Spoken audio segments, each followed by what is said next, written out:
अब हम आगे चलते हैं कि भगवान जो है उन्होंने माया किन किन चीजों में रखी है।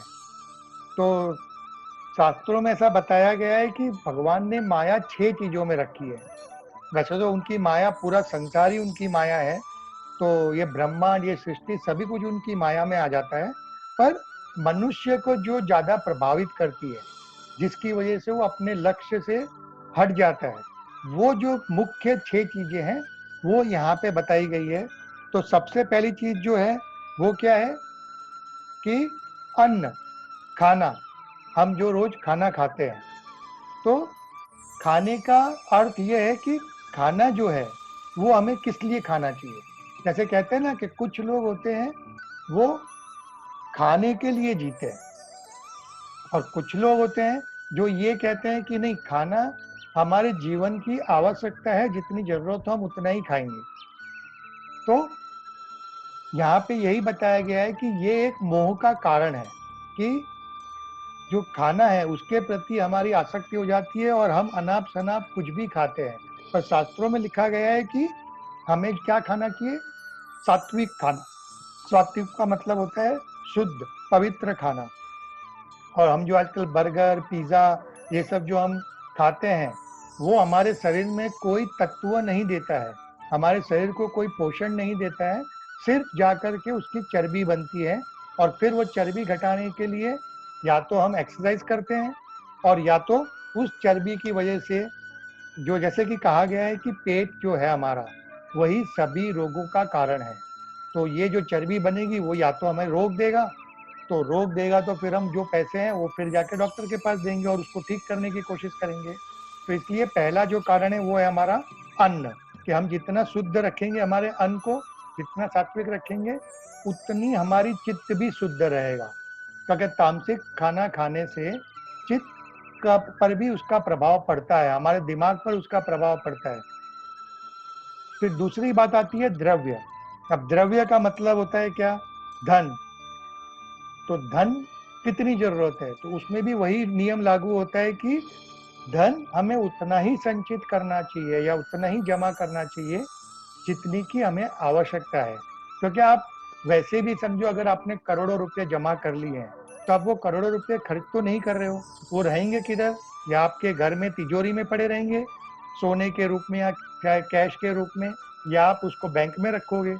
पर आपको जरूरत कितनी है, जितना आप रोज उसका जितना आप उपयोग कर रहे हो, उतना ही आपको जरूरत है।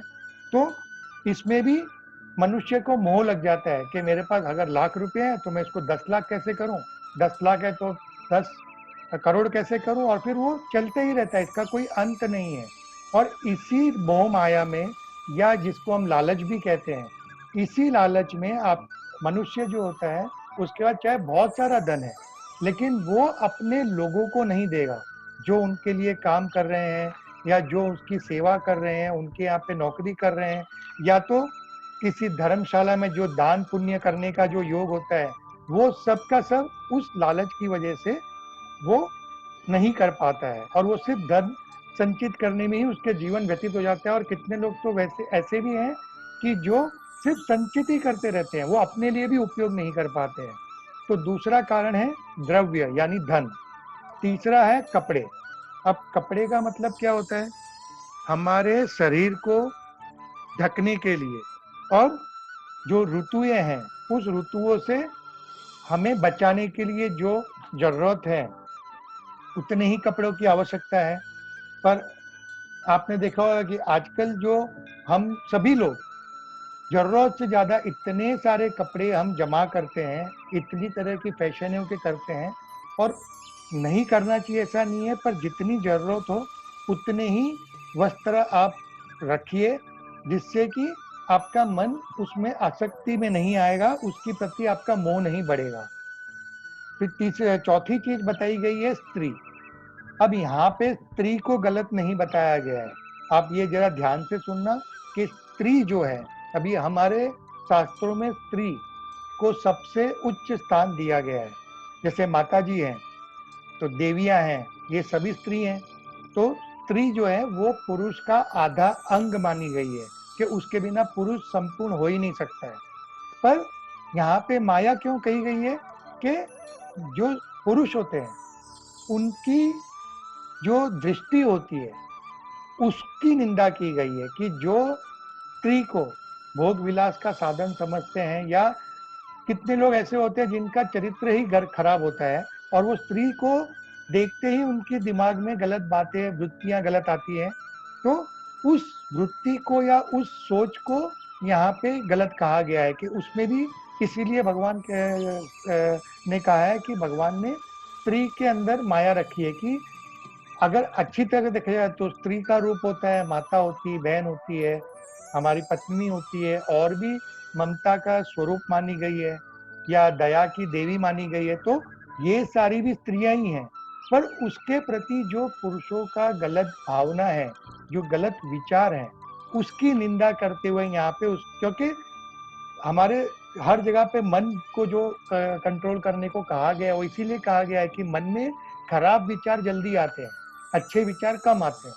तो जब कोई स्त्री को देखा जाए और हमारे गलत मन में अगर गलत भावना उठती है, तो उस भावना को ही निंदा करते हुए यहाँ पे उसको माया का स्वरूप माना गया है। अब पांचवा आता है घर।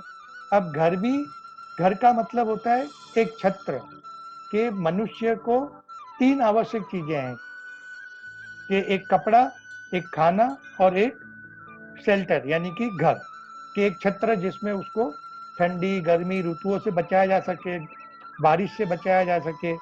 तो उस छत्र को जरूरत कितनी है, तो उतनी ही अगर आप आवश्यकता के हिसाब से रहते हैं तब तो वो ठीक है। पर मनुष्य क्या करते हैं, अगर आज मेरे पास 1 रूम का घर है तो मैं कहूँगा मैं फ्लैट ले लेता हूँ, फिर फ्लैट लेने के बाद मैं बोलूँगा अब 2 रूम किचन का है, मुझे तो 4 रूम किचन का चाहिए।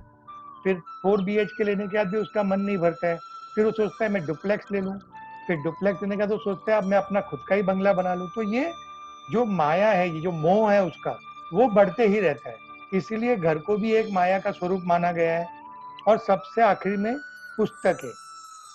अब आप कहोगे पुस्तकें तो बहुत जरूरी है, क्योंकि हम बचपन से स्कूल जा रहे हैं, तब से हम किताबें ही पढ़ रहे हैं, तो किताबें कैसे मोह माया हो सकती है। तो भगवान ये ने इसके अंदर पुस्तकों को इसलिए माया बताया गया है कि साधारण अगर आप इसको पढ़ते हो, जैसे कि हम स्कूल में बच्चे जाते हैं, हम इसे पढ़ते हैं और हम पढ़ते हुए PhD कर लेते हैं या ग्रेजुएशन कर लेते हैं, डॉक्टर इंजीनियर बन जाते हैं। पर ये होने के बाद आज होता क्या है, हमारे में अहम आ जाता है कि मैं तो डॉक्टर हूँ, मैं तो इंजीनियर हूँ। जैसे कोई जो महाराज होते हैं, जैसे हम अभी ये पढ़ रहे हैं कि जैसे मैं अभी भागवत पढ़ रहा हूँ, तो भागवत पढ़ने का अगर मैंने ये सोच लिया कि अरे मेरे जैसा कोई ज्ञानी नहीं है, मुझे तो सब आ गया, मैं तो भगवान का ही अधिकारी हो गया, तो वो जो अहंकार हमारे में आता है वो मनुष्य को बर्बाद कर देता है।